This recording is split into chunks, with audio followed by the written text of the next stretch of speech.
반갑습니다. 다공방입니다. 자, 올여름은 날씨가 너무 덥고 또 습도가 너무 높죠. 비도 많이 오고, 특히 이렇게 장마처럼 흐리면서 비가 오는 것이 아니고 날이 더우면서 소나기가 이렇게 자주 오는 날씨다 보니까 습도가 높은 상태에서 햇볕이 많이 이렇게 더워지니까 개발, 독일항우, 또 다육식물 이런 아이들이 많이 녹아서 지금 죽는다고 합니다. 그래서 오늘은 거기에 대해서 몇 말씀 올릴 건데, 조금 전에도 문의를 하신 분이 있어 가지고 설명을 해 드렸는데, 잎이 마르면서 뚝뚝 떨어지고 뭐 녹아서 내리고 뭐 이런다고, 잘 크다가 하루아침에 녹는다고 이렇게 말씀을 많이 하시는데, 여름에 이렇게 녹는 거, 쉽게 말을 하면 요는 아이들처럼 지금 잎이 보면 요는 아이들은 물렁물렁해지면서 녹잖아요. 이런 거는 이제 가습에 의해서 녹는 거죠. 가습에 의해서. 그런데 이제 요는 아이들보다는 오히려 이는 아이들, 지금 보면 잎이 이렇게 뚝뚝 삐쩍 마르면서 떨어져요. 이렇게 보면 마르면서 떨어져요. 마르면서 이렇게 잎이 쭈글쭈글 하죠. 전체가 쭈글쭈글 하면서 이렇게 잎이 떨어져요. 그래서 이게 뭐 어떤 뱅으로 생각을 하시는데, 제가 여러 번 설명을 해 드렸는데 이거는 뱅이 아니에요. 자, 요렇게 물러지면서 떨어지는 아이들도 가습이에요. 가습. 습이 많아서 그런 거고, 요렇게 마르면서 떨어지는 아이들도 가습이에요. 가습에 의해서 그런 거예요. 그런데 물도 안 주고 말라서 떨어지는데 왜 가습이냐고. 습이 많으면 이렇게 물러지면서 떨어져야 되는 거고, 이거는 말라서 떨어지는데 왜 가습이냐고. 그러려면은 말이 안 맞지 않느냐. 가습이면 녹아서 떨어져야지. 이렇게 잎이 바짝 말라갖고 떨어지는데 물이 없어서 떨어지는 건데 왜 가습이냐고 이야기를 하시는 분들이 대부분이에요. 그런데 가장 근본적인 원인은, 가습이라는 게 물을 많이 줘서 가습이 아니에요. 공기 중에 습이 많기 때문에 그 습에 의해서 뜨는 거예요. 뿌리가. 제가 항상 말씀을 드렸잖아요. 개발이든 독일항우든 다육이든 요는 열대성 식물들은 습에 약한데, 올해처럼 비가 자주 오면서 습할 때, 이렇게 습한 상태에서 햇볕이 나면 엄청 습하죠. 후끈후끈한 뜨거운 열기가 올라오잖아요. 그러면 자, 물을 내가 준다. 예를 들어서 물을 한번 줬으면 이 아이가 햇볕이 날 때까지 습이 말라야 돼요. 그런데 하루에 한 번씩 비가 오니까 이게 흙이 제대로 안 마르는 거죠. 그 상태에서 온도가 올라가니까 요 흙이 후끈후끈해지는 거죠. 쪄지는 거죠. 쉽게 말을 했어. 그러면 그 상태에서 뿌리가 녹아버리는 거예요. 자, 뿌리가 똑같은 현상인데 요것도 마찬가지로 가서 물이 많아갖고 뿌리가 뜨는 거예요. 그런데 문제는 요는 아이는, 자, 뿌리에 떠서 뿌리가 녹는 거죠. 쉽게 말을 하면. 그러면 거기에 균이 침투를 해서 줄기를 타고 올라와서 이렇게 물러지면서 떨어지는 거예요. 이렇게 막 입장이 물러지면서 물 찬 것처럼 이렇게 되면서 떨어지는 거죠. 이거는 먼저 뿌리가 녹은 다음에 그 녹은 뿌리에 의해서 바이러스 감염이 돼 갖고 타고 올라오는 거예요. 제가 앞번에 한번 설명을 해드렸죠. 흙을 털었을 때 각 뿌리마다 타고 올라가는 길이 있다고. 그래서 어떤 아이는 보면 새순이 올라와요. 새순이. 그런데 어떤 아이는 녹아내린다는 거죠. 똑같은 나무지만 타고 올라가는 뿌리에 심이 어디에 뻗쳐 있는 아이 따라 가지고 녹는 아이도 나오고 새순도 나오고 요 아이도 마찬가지죠. 지금 한쪽 모퉁이는 요쪽에 있는 아이는 다 녹아버렸죠. 이렇게. 근데 요쪽에 있는 아이는 그나마 지금 요쪽에 보면 새순도 올라와요. 조금씩. 똑같은 거예요. 그런데 이 아이는 그냥 뿌리만 녹은 거예요. 뜬 거죠. 대신에 바이러스 간염이 없어요. 세균 간염이 안 돼 있기 때문에 씨임을 타고 뱅이 전이를 안 하는 거예요. 그렇기 때문에 자, 이미 뿌리는 녹았기 때문에 양분을 흡수를 제대로 못 하고 있는 거죠. 그렇기 때문에 수분 공급이 안 되니까 이렇게 잎이 마르는 거예요. 마르면서 떨어지는 거고, 요 아이는 뿌리가 떴는데 그 뜬 뿌리에 의해서 바이러스 간염이 돼 갖고 씨임을 타고 뱅이 진행이 되면서 이렇게 뜨는 거죠. 녹는 거죠. 이 차이예요. 그럼 결론은 똑같다는 거죠. 요 아이도 가습에 의해서 뿌리가 뜬 거고, 요 아이도 가습에 의해서 뿌리가 뜬 건데, 나타나는 증상이 이 아이는 바이러스에 간염이 돼 가지고 뿌리에서 씨임을 타고 잎으로 바이러스가 간염이 되었기 때문에 물러지는 거고, 이 아이는 바이러스 간염이 안 되고 뿌리만 녹은 거야. 뜬 거죠. 뿌리만 떠가지고 수분, 양분 흡수를 못 하고 있기 때문에 잎이 마르면서 이렇게 떨어지는 거예요. 원인은 똑같은데 결과가 다르게 나타나는 거죠. 그래서 요런 것들도 처방은 똑같아요. 요런 거 물러진다고 물론백약 백날 치봐야 안 돼요. 왜? 물론뱅이 아니고 이미 뿌리가 떠서 바이러스 간염이 된 거예요. 이런 아이들, 또 요런 아이들, 말라서 비틀어지면서 떨어지는 아이들, 이거 말랐다고 점연해봐야, 뿌리가 녹은 놈한테 점연해봐야 물을 못 먹는데 점연하면 뭐예요? 선만 더 많아지고 더 녹죠. 이런 아이들은 앞번에 제가 영상 한번 보여드렸을 텐데, 뿌리 정리해가지고 다시 심는 거, 뿌리를 주뿌리만 남기고 뿌리를 어느 정도 정리를 하셔야 돼요. 왜냐하면 약을 해도 안 돼. 왜? 뿌리가 녹아버렸기 때문에. 이게 뿌리에 병이 와서 문제가 생긴 게 아니고 뿌리가 녹았어. 그 다음에 이 아이는 바이러스 간염에 의해서 병이 오는 상태라서 물러지는 거고, 요 아이는 그냥 그 상태 그대로 있는 거예요. 뿌리 물러진 상태로, 녹은 상태로 그대로 있고 병이 안 온 거죠. 그래서 수분 공급이 안 되기 때문에 잎이 이렇게 뚝뚝 떨어지는 거예요.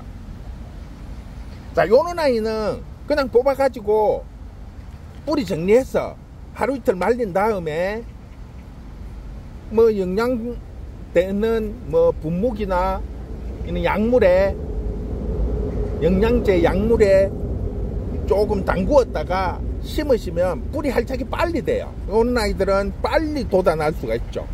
자, 요런 아이는 이미 바이러스에 간염이 된 거야. 뿌리는 똑같은 증상에 의해서 뿌리가 녹아가지고 그 뿌리가 녹은 뿌리를 타고 이제 병이 오는 거죠. 그러면 요런 아이는 병이 온 거죠. 병이 먼저 와서 뿌리가 녹은 게 아니고 뿌리가 녹은 상태에서 병이 오는 거예요. 이런 아이는 털어가지고 약물에 담가야 돼요. 바이러스, 무름병, 탄자병, 이런 바이러스 약물에 담구었다가 빼야 돼요. 뿌리를.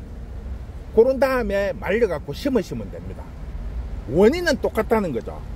병이 먼저 와서 문제가 되는 게 아니고, 자, 똑같은 가습, 습에 의해서 똑같이 뿌리가 녹는 거예요. 뿌리가 똑같이 녹는데 뿌리가 떠가지고 녹아서 바이러스 간염이 돼갖고 전이가 된 놈, 요거는 그냥 뿌리만 녹은 거예요. 뜬 거죠.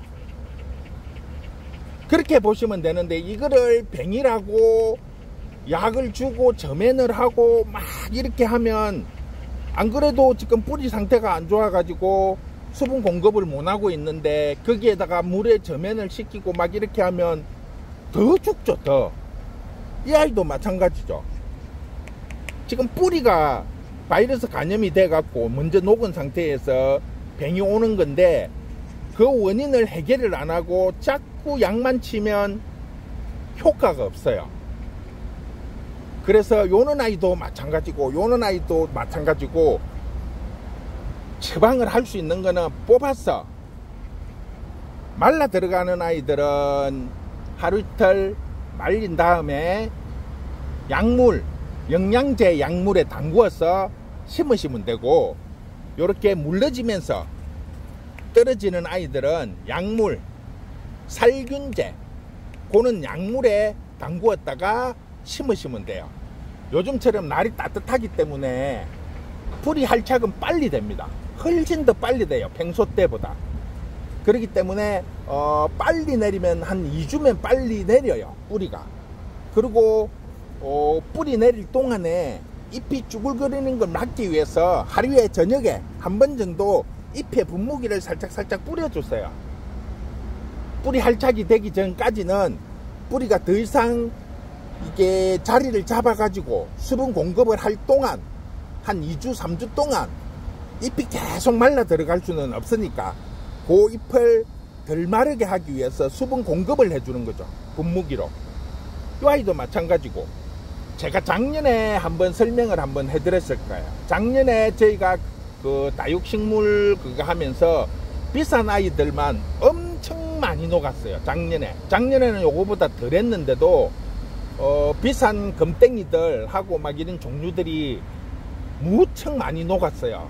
그래서 처음에는 오는 아이들처럼 막 물러지면서 녹더라고요. 그래서 당연히 무름병이라고 생각을 하고 무름병 약을 엄청나게 많이 쳤어요. 막 이 약도 사다 쳐보고 저 약도 사다 쳐보고 여러 가지 약을 쳤는데 어떤 약을 쳐도 해결이 안 되고 계속 진행이 되더라고요. 그래서 어느 순간에 이거는 병이 아니구나 라는 생각이 들더라고요. 그래서 제가 뽑아가지고 딱 보니까 뿌리가 다 떴어요. 노릇끼리 해가지고 뿌리가 다 뜬 상태더라고요. 자, 그런 아이들한테 아무리 약을 주고 영양제를 줘봐야 흡수 자체가 안 되는 거죠. 의미가 없다는 거죠. 그래서 그런 아이들은, 자, 제가 항상 이야기를 하죠. 식물의 뿌리를 훑고 나면 쥐가 죽는다고 인식을 하기 때문에 뿌리 활착을 빨리 하려고 물을 찾으려고 하는 습성이 있어요. 그건 식물들의 본능이죠. 그거를 약간 역이용을 해서 사용을 하면 훨씬 더 빨리 자리를 잡더라고요. 그래서 작년에 처음에는 다육이가 녹아내릴 때 거의 다 포기를 했. 왜? 이미 늦어버렸으니까. 손 쓸 틈이 없을 정도로. 근데 뒤에 생긴 아이들은 제가 빨리 판단을 해가지고 다 뽑아가지고 뿌리 정리하고 며칠 말린 다음에 다시 심었더니 거의 80%가 새뿌리가 내려가고 자리를 잡더라고요. 그 원리하고 똑같은 거죠. 어차피 다육식물이나 개발이나 독일항우나 조건이 똑같은 열대성 식물이에요. 습성이 똑같은 아이들이에요. 그런데 우리가 단순히 이렇게 물러지면서 떨어지는 아이, 마르면서 떨어지는 아이들을 병으로 생각을 하고 약만 자꾸 치고 점액만 자꾸 하니까 답이 안 나오는 거죠. 해결책이 안 되는 거죠. 근본적인 해결을 하지를 못하고 다른 처방만 지금 계속 내리고 있는 거예요. 그러니까 효과가 없는 거죠. 이럴 때는 무조건 뽑아야 돼요. 무조건 뽑아갖고 뿌리 정리하고 뭐 과감하게 뿌리를 다 잘라버려도 돼요. 뿌리가 없어도 새뿌리가 오히려 더 빨리 나오니까. 그렇게 정리를 해서 상처 부위가 있으니까 하루 이틀은 꼭 말리시고 다시 심어서 뿌리 내릴 동안에 하루에 한번 저녁답에 스프레이로 잎에만 살짝, 그렇다고 물이 줄줄 흘러내릴 정도로 주시지 마시고 그냥 이슬 오는 정도 스프레이로 살짝 뿌려서 유지를 시켜주고, 통풍 잘 때는 그늘에 두고 관리를 하시면 빠르면 2주, 늦어도 한 달 안에는 뿌리가 나와요. 그러면 지금 이제 9월 시작이니까, 8월 말이니까 9월 시작이니까 10월 달이면 뿌리가 내리기 시작을 해요. 그러면 11월 달에 꽃이 피잖아요, 개발들은. 그러면 지금 안 늦었다는 거죠. 2달이면 충분히 뿌리 활착해가지고 꽃을 볼 수가 있습니다. 그러니까 딴 거 하지 마시고 이것저것 막 뭐 영양제니 뭐 저면간수니 하고 막 잘라가지고 하고 이렇게 하실 필요 없이 통으로 뽑아가지고 뿌리 정리해가지고 기존에 몸통이 있는 거하고 잘라내는 거하고 틀려요. 그리고 독일항우는 보면 뱅의 진행이 줄기를 타고 이렇게 진행이 되면서 까만 부분이 생긴다든지 노랗게 변한다든지 이런 부분들이 생겨요. 그런 부분들이 생길 때는 꼭 잘라내고 그 다음에 약물 한 번씩 해서 독일항우 같은 경우에는 일주일 정도 말리세요. 조금 더 말리는 게 좋아요. 개발이나 다육식물보다는 조금 더 말려가지고 심는 게 자리 잡는데 좀 더 효과적입니다. 요즘에 인원 현상 때문에 전화를 주시는 분들이 너무 많아요. 너무 잘 크고 좋았는데 갑자기 요즘에 잎이 떨어진다든지 녹는다든지 이런 현상이 많이 생겨가지고 죽어서 버린 아이들이 많다고 하는데 미리미리 조금만 열상이 있으면 빨리빨리 조치를 하고 연락을 주시면 대처를 할 수가 있어요. 다 잘라놓고 다 녹아놓고 전화를 주면 해결이 안 돼요. 그러니까 꼭 조금 이상이 있으면 사진을 찍든지 해가지고 보내주시면 제가 바쁠 때는 못 보면 늦게라도 집에 가서 문자 확인해가지고 답을 드릴 수 있으니까 항상 문의를 주세요. 어떤 행동을 취하기 이전에 먼저 연락을 주시면 거기에 적절한 대처법을 설명을 듣고 조치를 취하면 아마 조금 더 효과가 있지 않을까 싶습니다. 오늘은 여름에 지금 잎이 물러지면서 떨어지는 아이, 마르면서 떨어지는 아이, 결론은 가습이라는 거, 그걸 꼭 맹심하시고, 가습에 대처하는 방법은 약도 없고 영양제도 안 듣고 저면도 없어요. 오로지 뽑아서 뿌리 정리해서 새뿌리 받는 게 가장 확실하고 빠른 방법입니다. 자, 오늘은 이렇게 해서 마무리하도록 하겠습니다. 수고했습니다.